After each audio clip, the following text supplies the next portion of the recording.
దేవునికి మహిమ కలుగును గాక. ప్రియమైన సహోదరులారా, అందరూ బాగున్నారా? రండి, దేవుని వాక్యాన్ని, దేవుని ప్రేమ కోసం గత 18 ఎపిసోడ్లో మాట్లాడుతూ వచ్చాము. ఇంకా దేవుని ప్రేమ ఎన్ని రోజులైనా తరగదండి. ఇది ప్రతి పేజీలోనూ కూడా దేవుని ప్రేమ కనబడుతుంది.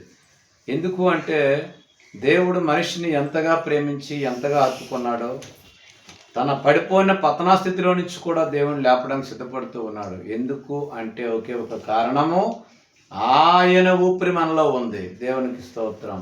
ఆయన ఊపిరి మనలో ఉంది. ఆయన ఊపిరి నాసికారంధ్రంలో ఊపిరి ఊదగా మనుష్యుడు జీవాత్ముడయ్యాడు. ఆ జీవము ఆయనది. ఆ జీవము ఆయనది. ఈ జీవము నీది కాదు, ఇది నీది కాదు. ఈ దేహము ఈ స్వెట్లోకి వెళ్ళిపోవాలి, శరీరము. అందుచేతనే ఆయన సంబంధించినటువంటి వస్తువు మన దగ్గర ఉంది. చూడండి, ఎక్కడికి వెళ్ళినప్పుడు మన వస్తువు ఎక్కడైనా ఉంటే మన మనసు అంతా కూడా ఆ వస్తువు మీదే ఉంటుంది. ఏదైతే వస్తువు నీది అవుతుందో ఆ వస్తువు మీద మనసు ఏమవుతుందో, ఎలాగుందో, ఆ మనిషి కానీ వస్తువు కానీ నీకు సంబంధించింది ఏది ఉన్నా దాని మీద నీకు మనసు ఎల్లప్పుడూ ఉంటుంది. అలాంటిది దానికన్నా విలువ నశించిపోయినటువంటి వస్తువులు అవి. ఇది నశ్వరమైనటువంటిది, నశించిపోలేనటువంటి వస్తువు. ఇది ఆత్మ. ఈ ఆత్మ ఆయనది. మళ్ళీ ఆయన దగ్గరికి వెళ్ళిపోవాలి. ఆయన దగ్గరికి వెళ్ళాలంటే ఆయన మళ్ళా 2 మార్గాలు పెట్టాడు అక్కడ. అందుచేతనే ఆయన మనిషిని ప్రేమిస్తూ ఉన్నాడు. సాతాను కొరకు తయారు చేసిన పాతాళానికి వెళ్ళిపోతూ ఉంటుంది. అటు వెళ్ళకుండా ఉండడానికి దేవుడు అనేక మార్లు పిలుస్తూ ఉన్నాడు. చూడండి దేవుని వాక్యము. అబ్రాహాము, ఇది జరుగున తర్వాత యెహోవా వాక్యము అబ్రాహామునకు దర్శనమందు వచ్చి, అబ్రామా, భయపడకుము, నేను నీకు కేడమును నీ బహుమానమును అత్యధికమగునని చెప్పాను. అత్యధికమగును. ఏం చేసుకుంటాడయ్యా? నేను ఇక్కడ చూసినట్లయితే భయపడకుడి, వారిని చూచి దిగులు పడకుడి, నీతో కూడా వచ్చేవాడు నీ దేవుడిని యెహోవాయే, ఆయన నిన్ను విడువడు, ఎడబాయుడు. ద్వితీయోపదేశకాండం 31:6 కనబడుతూ ఉంది. నీ ఆ బహుమానాన్ని అత్యధికం చేస్తానంటూ ఉన్నాడు. ఈరోజు ఆల్రెడీ ఆయన ధనవంతుడిగానే ఉన్నాడు. ఆ యొక్క లోతుగా సొదొమ గొమొర్రాలో ఆస్తిని మరలా ఆ యొక్క శత్రురాజు నుంచి రక్షించి తన తమ్ముడే కుమారుడైన లోతు గారికి ఆ రాజుకి సాహిత్యం ఇచ్చేశాడు. అంత ధనవంతుడైన ఆయన దగ్గర 318 మంది ఇంట అలవరిచినటువంటి ఇంట పుట్టిన 318 మంది ఆయన దగ్గర దాసులు ఉన్నారు. ఆయన ప్రార్థనా యోధులు, ప్రార్థనా వీరులు, పెద్ద సైన్యం ఉంది. ఇంకా అంతేకాదండి, ఆర్మీ అండి. ఆర్మీ ఉంది ఆయన దగ్గర. సొంతంగా ప్రిపేర్ అయినటువంటి ఆర్మీ ఉంది. ఎక్కడో ట్రైనింగ్ కాదు, ప్రభు దగ్గర ట్రైనింగ్ అయిన ఆర్మీ ఉంది. అక్కడ ప్రార్థనా యోధులు ఉన్నారు, వీరులు ఉన్నారు. అయితే ఆస్తులు ఉన్నాయి, అంతస్తులు ఉన్నాయి, గొర్రెలు 318 మంది సైన్యం ఉంటే మరి ఎంత ఆస్తి ఉంటుంది ఆలోచించండి. పడేసి కిందకి పడిపోతుంది. అయితే ఎంత ఆస్తి ఉంటుంది? ఎంత ఆస్తి ఉంటే ఇంకా ప్రభు వారు అంటున్నారు వచ్చి, అబ్రామా, నువ్వు భయపడకో, నేను నీకు కేడమును, నీ కేడముగా ఉంటాను అంటున్నాడు. అంటే నీకు నేను రక్షణగా ఉంటాను, నీకు కవచముగా ఉంటాను. ఏ శత్రువు నిన్ను ముట్టలేడు. అలాగ నేను చూసుకుంటాను. అబ్రామా, నా మాట వినొచ్చావు కదా నువ్వు, అని చాలా మంచివాడివి కదా అని చెప్పేసి ఆయనతో మాట్లాడడం చూస్తూ ఉన్నాం. అయితే ఇలాగ జరుగుతున్నప్పుడు అబ్రాహాంకి ఇంకేం కావాలండి? అన్నీ ఉన్నాయి. అయితే అబ్రాహాం అంటూ ఉన్నాడు, ఎంత ఇస్తే ఏం ప్రభా, నేను సంతానం లేని వాడిని పోచున్నానే, నాకేముంది ప్రభా, మరి ఆస్తి ఎవరి తర్వాత ఎవరికి, నాకు వారసుడు ఎవరు? ఈ దమస్కు ఎలియాజరేనా నా ఇంటి పెద్ద దాసుడు? నా ఇంటి ఆస్తికర్త యొగునా దమస్కు ఎలియాజరేనా అంటే, లేదు, ఆయన కాదు, నీకు నీ గర్భాన పుట్టినటువంటి వాళ్ళే నీకు వారసుడవుతాడు. నీ గర్భవాసమున పుట్టబోవాడు నీకు వారసుడవునని చెప్పాను. చూడండి, ఇంకా ప్రేమిస్తున్నాడు, ఇంకా ప్రేమిస్తూ ఉన్నాడు. ఆస్తే కాదు, ఆస్తిని అనుభవించడానికి కుమారులు కూడా ఇచ్చేటువంటి దేవుడైనా 75 ఏళ్ళప్పుడు పిలిచాడు, 99 ఏళ్ళు అయింది, పాపం దగ్గర 24 సంవత్సరాలు అయిపోయింది, పిల్లలు ఇంకా కలగలేదు. ఆస్తి అయితే వృద్ధి అవుతూ ఉంది. ఈరోజు చాలామంది వెయిటింగ్ చేయలేరండి. దేవుడు చెప్పిన పని చేయటం లేదండి. దేవుడు ఏది వదులుకోమన్నాడు దాన్ని వదులుకోవటం లేదండి. ఆ వదులుకోకపోవడం వల్లే ఆలస్యం అవుతుంది.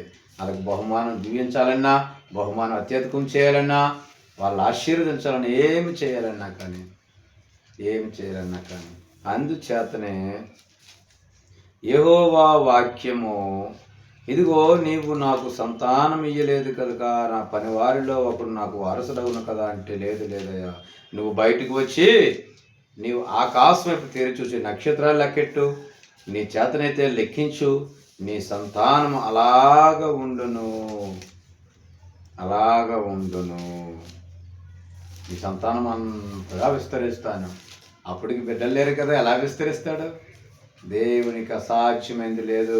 నువ్వు అనుకుంటా నేను మంచం మీద ఉన్నాను కదా, నాకు ఇంకేం బలం ఇస్తాడు, నేను మరణ పడకల్లో ఉన్నాను కదా, నాకేం బలం ఇస్తాడు, నేను ఏం సేవ చేస్తాను, ఏం ఉద్యోగానికి వెళ్తాను, ఏం పని చేస్తాను? లేదు, ప్రభువునందు విశ్వాసం ఉంచు ప్రియమైన సహోదరుడా. 38 ఏళ్ళ నుంచి పక్షవాతం గల ఒక వ్యక్తి ప్రభువునందు విశ్వాసముతో 38 సంవత్సరాల నుంచి వెయిట్ చేశాడండి, నిరీక్షణతో. ప్రభు రాడా, దేవదూత రాదా, నేను దిగనా, కోనేట్లో దిగి నేను స్వస్థత పొందనా? ఒక రోజుకి ఆలస్యమా, వారం రోజులకి ఆలస్యమా, 4 సంవత్సరానికి ఆలస్యమైనా ఈయనకి 24 సంవత్సరాలు వచ్చేసిందండి. ప్రభు పిలిచిన తర్వాత, ప్రభువులోనికి వచ్చిన తర్వాత 24 సంవత్సరాలు అయిపోయింది. నేను ప్రభువుని నమ్ముకొని దేవుని యొద్దకు వచ్చేసరికి 24 సంవత్సరాలు నిండిపోయి, అంటే ఇప్పుడు 99 సంవత్సరాలు. అయితే ప్రభు ఇంకా ఆయనతో ముచ్చటిస్తూ ఉన్నాడు. ఏమయ్యా అబ్రామా, నీవు ఈ దేశమును స్వతంత్రించుకున్నట్లు దాన్ని నీకు ఇచ్చుటకు కల్దీల ఊరని పట్టణంలో ఉండి నిన్ను యువతలకు తీసుకుని వచ్చిన యెహోవాను నేనే అని చెప్పినప్పుడు అతడు, ప్రభు అని యెహోవా, నేను దీన్ని స్వతంత్రించుకునేది నాకు ఎట్లు తెలియజేయమనగా, ఇదేంటయ్యా, అతడు యెహోవాను నమ్మెను, అది అతనికి నీతిగా ఎంచెను. అతను యెహోవాను, దేవుని మాట నమ్మాడు, అయినా నమ్ముతూనే ఉన్నాడు. 24 సంవత్సరాలైంది యేసుప్రభు దగ్గర నమ్ముకొని. ఈరోజు నాకేమీ లేదయ్యా, నాకెందుకొని వెనక్కి వెళ్ళిపోలే పరిస్థితి, ఆలస్యమేట్లేదు. ఆయన చిత్తం, ఆయన ఇష్టం. ఆయన ఏ రోజు నిన్ను ఆశీర్వదిస్తాడు, ఏ రోజు నీ సంఘాన్ని వృద్ధిపరుస్తాడు. అయ్యో నేను పరిచర్యకు వచ్చేసి 20 సంవత్సరాలు అయిపోయిందయ్యా, 22 సంవత్సరాలు అయిపోయింది, నాకు ఇంకనూ ఏమీ లేదు, పరిచర్యలోకి వచ్చి ఇన్ని సంవత్సరాలు అయింది అని అనుకుంటున్నామేమో. కానీ ఇంకా ఆయన విశ్వాసమే. ఇక అబ్రాహాము నిరీక్షణతో ఉన్నాడు కదా. ఆయన ఎప్పుడైతే అప్పుడు అంటున్నాడు, అయితే ఈ కల్దీల ఊరిలో నుండి నిన్ను కల్దీల ఊరిని పట్టణంలో బయటకు తీసుకుని వచ్చినప్పుడు ఈ దేశమును స్వతంత్రించుకున్నట్లు దానిని నీకు ఇచ్చుటకు కల్దీల ఊరని పట్టణంలో నుండి నేను యువతలకు తీసుకుని వచ్చిన యెహోవాను నేనే కదా తీసుకుని వచ్చాను. నేనే కదా నిన్ను ఆ యొక్క లోకంలో నుంచి లోపల బయటికి లాక్కొని నుంచి పాపంలో నుంచి పరిశుద్ధతలోనికి తీసుకుని వచ్చింది నేనే కదా.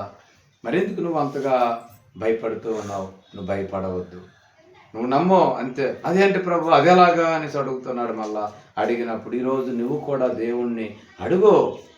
మిత్రురాలా, ప్రియమైనటువంటి సంగమా, ప్రియులారా, దేవుని బిడ్డలారా, సహోదరుడా, సహోదరి,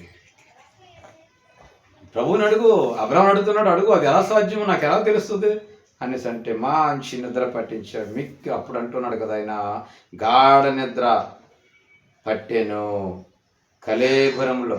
ఆయన ఒక చిన్న సూచిక పెట్టినప్పుడు 3 సంవత్సరాలు 3 ఏండ్ల మేకను, 3 ఏండ్ల పొట్టేలును, ఒక తెల్లని గువ్వను, పావురు పిల్లను నా ఎదుగు తెమ్మనగా అతన్ని ఇవన్నీ ఖండించినప్పుడు వాటి మధ్యలో నుంచి అగ్ని జ్వాల కనబడి ఆ ఖండముల మధ్య నడిచిపోయింది. మేకపిల్ల, 3 ఏళ్ళ మేకపిల్ల ఇంకా దాన్ని 2 ముక్కలు చేయన్నాడు, ఇటు అటు పెట్టి అన్నాడు. ఒక అగ్ని జ్వాల లాంటి పొయ్యి వెళ్ళిపోతుంది. నయం ఆయన నిద్రలో ఉన్నాడు, దేవుడు మాట్లాడుతూ ఉన్నాడు ఆయనతో. ఎంత ఆత్మీయత అండి, ఎంత ఆత్మీయత అండి. అయితే ఇంకా ఆయన ఏమని మాట్లాడాడంటే ప్రభువారు, ఇదిగో నీ సంతతి వారు తమది కాని పరదేశం ముందు నివసించి ఆ దేశపు వారికి దాసులుగా ఉందరు. వారు 400 ఏండ్లు వీరిని శ్రమ పెట్టుదురు. వీరు ఎవరికి దాసులవుదురో ఆ జనమునకు నేనే తీర్పు తీర్చెదను. తరువాత వారు మిక్కిలి ఆస్తితో బయలుదేరి వచ్చేది. నీ సంతానమయ్యా, మిక్కిలి ఆస్తితో వస్తారు. 400 సంవత్సరాలు వాళ్ళు బానిసలుగా ఉంటారు, తమది కాని దేశంలో ఉంటారు. ముందుగానే ప్రభు వారు అబ్రహాం గారికి తెలియజేసి ఈరోజు నీకు కూడా తెలియపరుస్తూ ఉన్నాడు. నీవు రేపు ఏమి సంభవించినా నీకు తెలియదు, కానీ ఆయన చెబితే మాత్రం నీకు తెలుస్తుంది. ఆయన కొరకు ఎదురుచూడు. విశ్వాసగా ఉన్నావా, సేవకుడిగా ఉన్నావా, ఎవాంజలిస్ట్గా ఉన్నావా, స్వార్థికుడిగా ఉన్నావా, ఎలా ఉన్నావో ఎదురుచూడడం నేర్చుకో. నిరీక్షణతో నువ్వు ఉండడం నేర్చుకో. నువ్వు బాగులేదా, బాగుపడతావు. నిరీక్షణ కావాలి. పాస్ అవ్వలేదా, పాస్ అవుతావు. ఉద్యోగం లేదా, ఉద్యోగం పొందుకుంటావు. క్యాన్సరా, బాగుపడుతుంది. నిరీక్షణ కలిగినప్పుడు దేవుడు నీకు దర్శనం ఇస్తాడు. ప్రియమైన సహోదరుడా, ఇదిగో ఆ దర్శనం అంటూ ఉంది కదా, నీవు మిక్కిలి ఆశతో నీ ప్రజలు వస్తారయ్యా, బయలుదేరి వస్తారు. నీవు క్షేమంగా నీ పితరుల యొద్దకు మంచి వృద్ధాప్యమందు పాతి పెట్టబడుదువు. నీ 4వ తరము వారు అమోరీయుల అక్రమం ఇంకనూ సంపూర్ణం కాలేదు కనుక నీ 4వ తరం వారు ఇక్కడికి మరలా వచ్చేదిరని. నీ 4వ తరం వస్తారా అబ్రామా, నువ్వు మంచి వృద్ధాప్యంలో ఉంటావు, మంచి నిండు వృద్ధాప్యాన్ని పొందుకుంటావు. నువ్వు క్షేమంగా నీ పితరుల యొద్దకు వెళ్తావు. దేవుడు, సృష్టికర్త అయినటువంటి దేవుడు ఈ మాట చెప్పినప్పుడు ఎంత ఆనందము, ఎంత సంతోషం అండి. ఎప్పుడైనా మీరు గమనించారా? ఎప్పుడైనా మీరు విన్నారా ఈ మాట? ఎంత సంతోషము, ఎంత ఆనందము. కాబట్టి ప్రియమైనటువంటి సహోదరుడా, సహోదరి, ఈరోజు నిన్ను ఇంతగా నీ భవిష్యత్తు చెప్పే దేవుడండి ఆయన. నీ భవిష్యత్తు కోసం మాట్లాడే దేవుడండి ఆయన. నీ భవిష్యత్తును తెలియజేసే దేవుడు. తెలిసినా మీకు? అబ్రాహాంకు సంతానం ఇవ్వలేదని ఆయన అనుకుంటున్నాడేమో, కానే కాదు. ఆయన ప్రేమించిన మనిషికి ఇవ్వడం మానడు. ఆయన ప్రేమించిన మనిషికి ఇవ్వటం మానడండి అన్నడు కూడాను. అందుకే దేవాతి దేవుడు కీర్తన గ్రంథం 3:3 అంటాడు కదా, యెహోవా నీవే నాకు కేడముగాను, నీవే నాకు అతిశయాస్పదముగాను, నా తల ఎత్తు వాడవుగాను ఉన్నావు. అవునయ్యా, దావీదు అంటూ ఉన్నాడు, అయ్యా నీవే నాకు కేడముగా ఉన్నావు, నీవే నాకు అతిశయాస్పదము. ఇక్కడ ప్రభువారు అంటున్నాడు, నేను నీకు కేడము. దావీదు అంటున్నాడు, నీవే నాకు కేడము. దేవుడు అంటున్నాడు అబ్రాహాముతో, నేను నీకు కేడము అన్నాడు. దావీదు అంటున్నాడు, నీవే నాకు కేడము. చూడండి ఎంత సంభాషణ, ఎంత ఆశ్చర్యం, ఎంత భక్తి అండి, ఎంత ఆత్మీయత అండి. ఆలోచన చేయండి ప్రియమైన సహోదరులారా. నీకు బిడ్డలు లేరని నడిచిపోతున్నావేమో, దేవుడు తగిన సమయం నీకు బిడ్డలను అనుగ్రహిస్తాడు. నీకు ఉద్యోగం లేదు నడిచిపోతున్నావేమో, దేవుడు తగిన సమయం నీకు ఉద్యోగాన్ని అనుగ్రహిస్తాడు. సమస్తమును కూడా నీకు సిద్ధపరుస్తాడు. ప్రియమైన సహోదరులారా, ఇదిగో నీవు నాకు సంతానం ఇయ్యలేదు కనుక ఈ పరివారంలో ఒకడు నాకు వారసుడు అవును కదా, ఈ పనివారు ఉన్నారు కదా, ఒక వారసుగా పెడతాను కదయ్యా. వద్దు, నీ గర్భవాసన పుట్టింది నేను నీ సంతానముగా చేస్తాను, ఆకాశ నక్షత్రాలను చూడు దీవిస్తాను అన్నాడు. ఇంతగా దీవించిన దేవుణ్ణి నువ్వెందుకు ఇంక నిర్లక్ష్యం చేస్తావు? ఇంతగా దీవించిన దేవుణ్ణి, ఇంతగా ప్రేమించిన దేవుణ్ణి నువ్వెందుకు నిర్లక్ష్యం చేస్తూ ఉన్నావు? ఇదిగో వాక్యం సెలవిస్తుంది, అబ్రాహాంకి మాట ఇచ్చిన దేవుడు ఈరోజు సంఘానికి మాటిస్తూ ఉన్నాడు. ఈరోజు వ్యక్తిగతంగా మాటిస్తూ ఉన్నాడు. వ్యక్తిగతంగా దేవుడు మాటిస్తూనే ఉన్నాడు. భయపడవద్దు. Don't fear, come to me, I will give you rest. నీకు విశ్రాంతినిస్తాను అండ్ పీస్నెస్, సమాధానాన్ని ఇస్తాను నీకు. భయపడద్దు. కాబట్టి అబ్రహాం గారు అబ్రహాం గారితో ఆయన చెప్పిన ప్రతి మాట కూడా ఎలాంటి అద్భుతమైనటువంటి మాట అండి. రూతు గ్రంథంలో చూసినట్లయితే 2:12 యెహోవా నీవు చేసిన దానికి ప్రతిఫలం ఇచ్చును, ఇశ్రాయేలు దేవుడు యెహోవా రెక్కల కింద సురక్షితముగా ఉండినట్లు నీవు వచ్చితివి, ఆయన నీకు సంపూర్ణమైన బహుమానం ఇచ్చినని ఆమెకు ఉత్తరం ఇచ్చింది. రూతుతో బోయాజు అంటూ ఉన్నాడు, యెహోవా నీవు చేసిన దానికి ప్రతిఫలం ఇచ్చినమ్మా, నీ విశ్వాసం ప్రకారమే ప్రతిఫలం వస్తుంది, నువ్వు చేసిన భక్తే నీకు ప్రతిఫలము, నువ్వు చేసినటువంటి డివోషను, నువ్వు చేసినటువంటి ఆరాధన, నీకున్నటువంటి విశ్వాస నమ్మకమే నీకు ప్రతిఫలము. ఈరోజు దేవుడు నీకు మంచి గుడ్ రిజల్ట్ ఇవ్వబోతున్నాడు. ఇశ్రాయేలు యెహోవా రెక్కల కింద సురక్షితముగా ఉండినట్లు నీవు వచ్చావని రూతుతో బోయాజు మాట్లాడుతూ ఉన్నాడు. తల్లి, నువ్వు యెహోవా రెక్కల కింద సురక్షితంగా ఉన్నట్లు, క్షేమంగా ఉన్నట్లు ఎవరి రెక్కల కిందకి వెళ్ళాలి? మనం దేవుని రెక్కల కిందకి వెళ్ళాలి. చాలామంది మనుషుల రెక్కల కిందకి వెళ్తారు, మనుషులు నమ్మడానికి వెళ్తారు, మనుషుల వైపు చూస్తూ ఉంటారు. కానీ కాదండి, ఆయన నీకు సంపూర్ణమైన బహుమానం ఇచ్చును. ఆయన నీకు సంపూర్ణమైన బహుమానం ఇస్తాడు. చూడండి, నేను నీకు కేడము, నీ బహుమానం అత్యధికముగా చేస్తానంటున్నాడు అబ్రాహాముతో. రూతుతో బోయాజు అంటున్నాడు కదా, ఇదిగో నీకు ఆయన సంపూర్ణమైన బహుమానం ఇస్తాను, సంపూర్ణమైన బహుమానం ఇస్తాను. నీ బహుమానం ఎలాంటిది కావాలి? కాబట్టి ప్రియమైన సహోదరుడు, సహోదరి, ఈరోజు ఆ బహుమానం కొరకు ఎదురు చూసినట్లయితే, ఆ ఆశీర్వాదం కోసం ఎదురు చూసినట్లయితే, దేవుడు నీకు ఆశీర్వాదం ఇవ్వక మానడు, ఖచ్చితంగా ఇచ్చి తీరుతాడు. దేవుడికి మహిమ కలుగును గాక. ప్రార్థన చేసుకుందాం. యేసయ్యానికి స్తోత్రం. కుడి వచ్చిన బిడ్డలు దీవించి ఆశీర్వదించండి. మాటలు ఉన్న ప్రతి ఒక్కరిని కూడా దీవించిన ఆయన మీరు ఒక్కరే ఘనత, మహిమ, ప్రభావాన్ని పొందుకోమని, వాళ్ళ అక్కర్లన్నిటిని కూడా తీర్చమని, ఈ రాజ్యం సిద్ధపరచమని యేసుక్రీస్తు నామములో చిన్న ప్రార్థన సమర్పించడానికి వేడుకుంటున్నాం తండ్రి. ఆమేన్.